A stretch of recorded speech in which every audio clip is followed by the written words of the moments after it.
俗话说卤水点豆腐，一物降一物。在清朝时候是老百姓怕当官的，当官的怕洋人，洋人又怕老百姓。那么今天给大家推荐一部清朝古装电影《老少爷们上法场》，于1989年上映。故事讲述了在清朝同治年间，金门发生了洋人被杀、教堂被焚的案件。凶手大胡子也很快被从狱中救走。法英美等7国要求清廷严惩凶手，并把军舰开到大沽口进行威胁。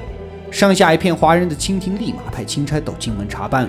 经过和洋人周旋，商定在10月19日必须把16名人犯全部送到法场抵命。因为凶手迟迟没有落网，钦差就指点金门守备用钱去收买几个情愿顶罪受死的人，反正老百姓的脑袋又值不了几个钱。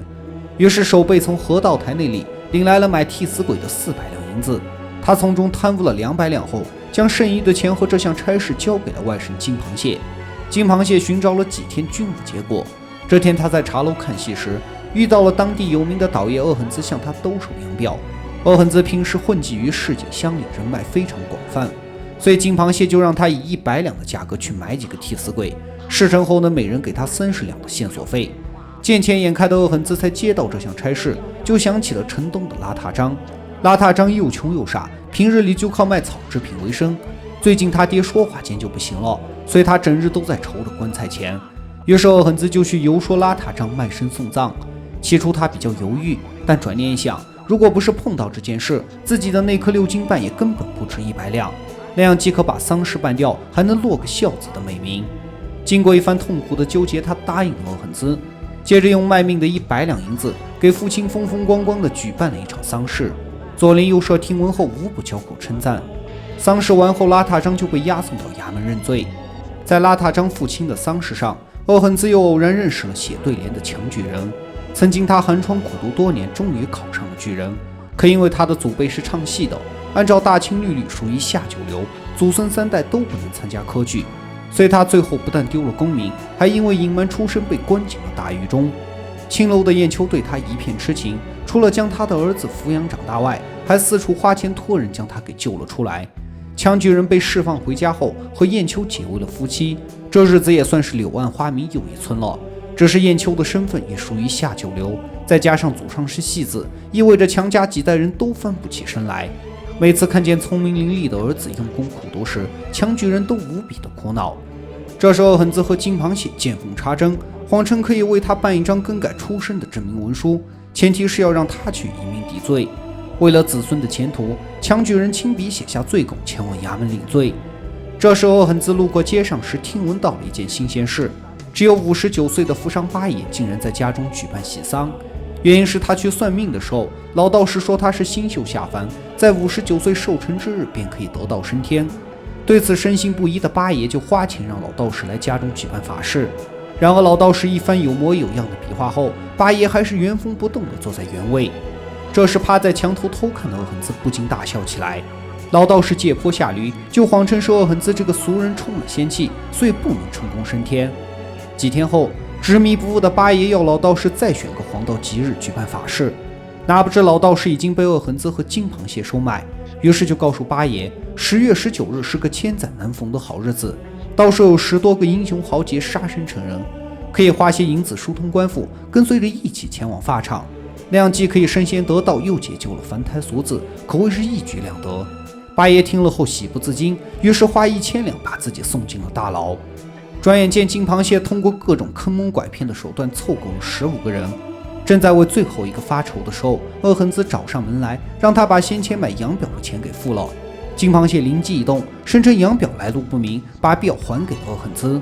紧接着他设局让官兵把鄂恒兹抓起来，说洋表是教案的赃物，要将其扭送到衙门。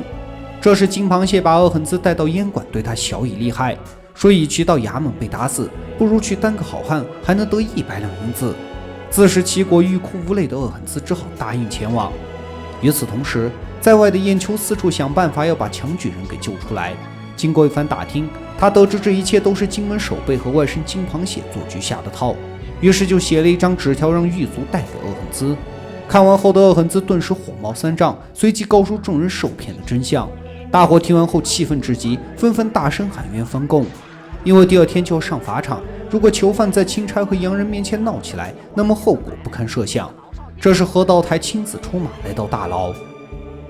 诸位，想必记得10年前洋人学习天津，攻占北京的惨状吧？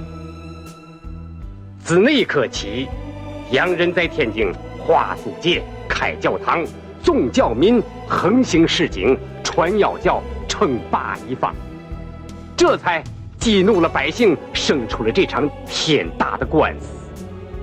若作为本官，断不允分教堂杀洋人；若作为大清国民，本人则以为是英雄壮举、好汉行为。奈何洋人炮舰已云集大沽口，滥轰民宅，死伤无数。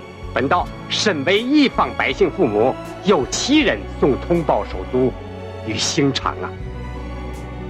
但事关京城安危，国体荣辱，诸位不去承认，则还需另有16位天津百姓去死啊！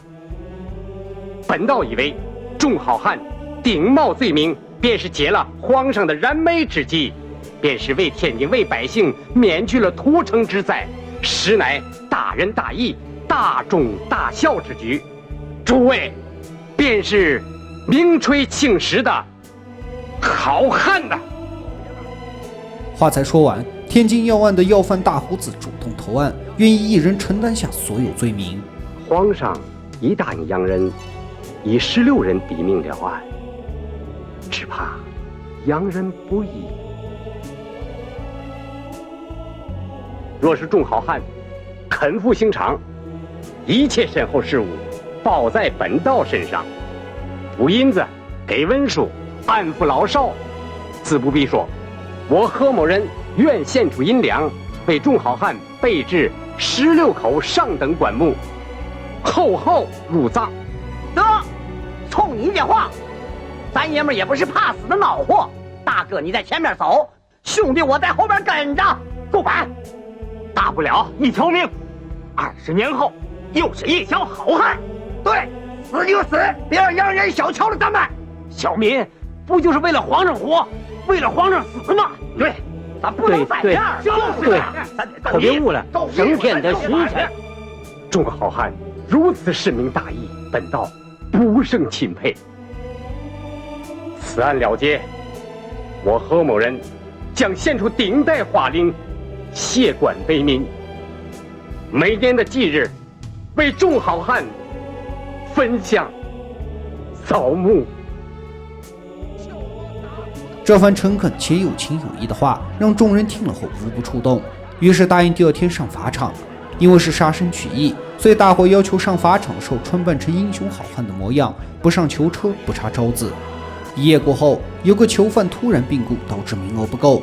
这时燕囚在青楼设局将金螃蟹拿下后送往衙门，守备正要为他开脱的时候，何道台将15名好汉带了上来。众人看见金螃蟹后不禁大笑，不约而同地咬定他就是杀洋人烧教堂的主犯。金螃蟹是百口莫辩，只能跟随着一起前往法场。于是16名好汉身着戏装，谈笑自若，面无惧色，在清兵的押解下朝法场缓缓走去。路过街上时，老百姓知道他们是为了大义抵命的事，齐声喊好助威，纷纷敬酒状行。就这样16个好汉爷们昂首阔步，在一片喧嚣声中从容赴死。这部电影妙就妙在以小见大，通过买替死鬼这个故事，就折射出了从头烂到根的大清朝。当时的清朝对外是卑躬屈膝，因为已经经历了2次鸦片战争，被洋人的枪炮军舰打得丢盔卸甲。如今见了洋人是闻风丧胆，他们说的话比皇帝的圣旨还管用。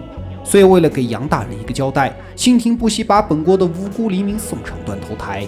对于清廷来说，这些死老百姓就像蝼蚁一样，能花钱买他们的相声人头是他们三生有幸。就像鄂恒兹对拉塔章说的，要不是赶上这事，你的6斤半能值100两银子吗？显然不值。在清廷的腐败统治下，人命就如同草芥一样低贱。而这些好汉真的是为了区区100两银子就甘愿把命卖掉吗？显然不是。拉塔章用命换来的100两银子，其实为的是一个孝的美名。在中国传统文化中，讲的是百善孝为先，可由此也催生了一些愚孝。像拉塔章，如果他敢让逝去的父亲没有棺木，那么他就成为了人们眼中的不孝子，永远都要遭人唾骂。所以他选择了用自己的性命去给父亲换来了一场风光的葬礼，成为大家拍手称赞的孝子。实际上这就是属于愚孝。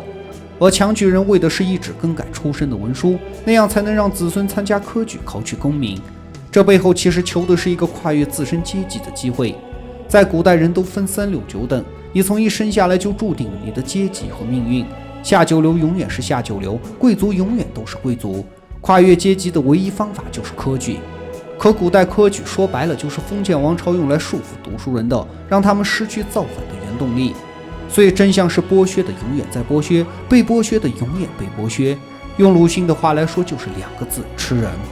以上是这些好汉走向法场最初的原因，但不是最终的原因。最后他们之所以甘愿赴死，是因为他们如果不死，也会有另外16个同胞来死。所以他们的死是无奈的，也是悲壮的。在谈笑风生的背后，是他们相顾无言时的那份心酸。